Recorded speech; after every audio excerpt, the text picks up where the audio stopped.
कालाकोट में मौजूद हूँ और आज यहाँ पर भारतीय जनता पार्टी की जानिब से एक रैली निकाली गई, जश्न मनाया गया। जिस तरह वेस्ट बंगाल के अंदर कल भारतीय जनता पार्टी की जानिब से बड़ी अक्सरियत में जो सीटें हासिल की हैं, उसी सब को लेकर आज कालाकोट के अंदर भी जश्न मनाया गया। एक रैली निकाली गई जिसकी सदारत MLA कालाकोट सुंदर बने ठाकुर रणधीर साहब कर रहे थे। इसके साथ तमाम पार्टी के वर्कर जो थे उनके साथ मौजूद थे।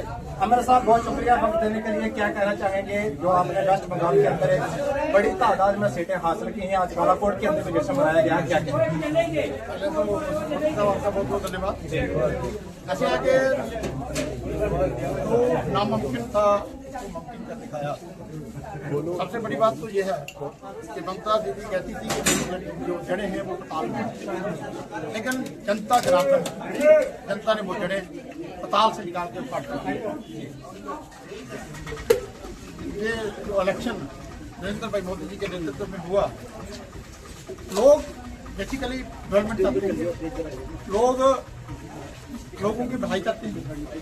जो रिजल्ट लोगों ने दिया शायद लोगों ने सोचा भी नहीं होगा, बाकी जनता ने सोचा भी नहीं होगा कि इस अंदर सकता है। ममता दीदी जो लोगों पे जुल्म कर रही थी, लोगों को जिंदा जलाया, लाखों के तादाद में लोगों को मारा गया, उनका जो जुल्म था कहीं ना कहीं हमें जवाब देना होगा। जो जुल्म करता है वो ऊपर वाला भी देख रहा है, और जनता, खासकर जनता जनार्दन जिनकी आंखों के सामने जुल्म होता है। लेकिन आपने देखा होगा कि SIR हुआ, SIR में लाखों की तादाद में वोट लीक हो गए।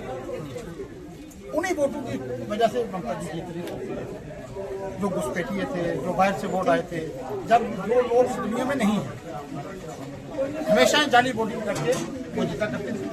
जब साफ हुआ वोट स्पष्ट तरीके से जो लोग हैं लिस्ट करते हैं उनके वोट बने, तभी जाके लोगों ने अपने, जब लोक राजतंत्र है वहाँ पे बात।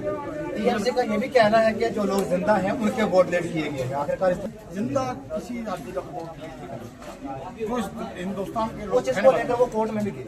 देखिए, जिधर मर्जी को जाए, जहाँ और भी जाना है वहाँ तक भी जाए वो जाए, लेकिन सच ये है कि जो यहाँ का रहने वाला है, जो जिस स्टेट का रहने वाला, उसका वोट वहाँ पर बनेगा, उसका वोट कोई डिलीट नहीं कर सकता। उसका राशन कार्ड, उसका आधार कार्ड, उसका वोटर कार्ड कोई डिलीट नहीं कर सकता।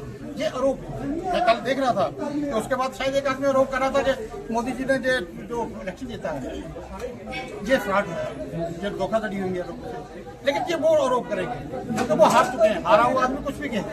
सच बात तो यह है कि लोगों ने अपना मतदान दिया, और मतदान मुझे लगता है कि पहली बार वहाँ पे ठीक तरीके से लोग अपना मतदान कर पाए, क्योंकि पहले इलेक्शनों में हमेशा जुल्म होते रहे, लोगों के साथ जोर जबरदस्ती होती रही, लोगों को वोट डालने ही नहीं दिया गया। जो लोग चाहते थे, लोगों की चाहत कभी पूरी नहीं हो पाई। तो मुझे लगता है इस बार स्पष्ट तरीके से साफ सुथरे वोट इलेक्शन हुए, इसी वजह से भारतीय जनता पार्टी की प्रचंड बहुमत है। क्या भाजपा को इतनी उम्मीद थी कि इतनी सीटें, इतनी भारी तादाद में सीटें हम हासिल कर पाएंगे? देखिए, आपने सुना होगा मोदी जी को भी, अमित शाह जी को भी, हमारे सारे नेतृत्व को सुना होगा। वो पहले कह रहे थे कि इस बार ममता दी जो है वो यहाँ पे दिखेगी। वो सच हुआ, वो अपनी सीट भी हार गई। आपने देखा होगा शायद 15,000 की लीड से वो दूसरी जो कैंडिडेट हमारे वो जीत गए। तो सामने बात है कि जो CM कैंडिडेट है या CM लंबी देर से CM थे, वो हार रही है। इट मीन्स कि लोग उनको नकार रहे हैं, लोग उनको नापसंद करते हैं, लोग डेवलपमेंट को देखना चाहते हैं, लोग अपना अच्छा भला चाहते हैं, लोग अपने बच्चों का फ्यूचर चाहते हैं, लोग सिर्फ ममता जी को नहीं देखेंगे। मुझे लगता है कि आप आज के बाद वो, मुझे लगता है दोबारा इलेक्शन लड़ने के लायक भी है। बहुत बहुत शुक्रिया। ये थे मेरे साथ MLA कालाकोट सुंदर बनी ठाकुर रणधीर साहब, जिन्होंने आज कालाकोट के अंदर खुशी मनाई, जश्न मनाया गया।